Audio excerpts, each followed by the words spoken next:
Hi guys, তো আমি চলে এসেছি 10টা 5-এ। তো আজকের আমি তো নিউ ভিডিও কমেডি শুরু হচ্ছে আপনি। তো আমি তোমাদের অনেক দিন আগে বলেছিলাম যে আমি একটা কমেডি ভিডিও শুরু করব, কিন্তু আমার সময় হয়নি। আর আমি শর্টসই বানিয়ে গেছি।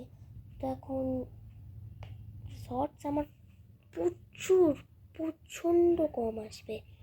এবার আমি কমেডি ভিডিও কালকে দিয়ে যদি স্টার্ট করতে পারি, কালকে দিয়ে স্টার্ট করবো, বা তার কালকে দিয়ে স্টার্ট হয়তো করতে পারবো।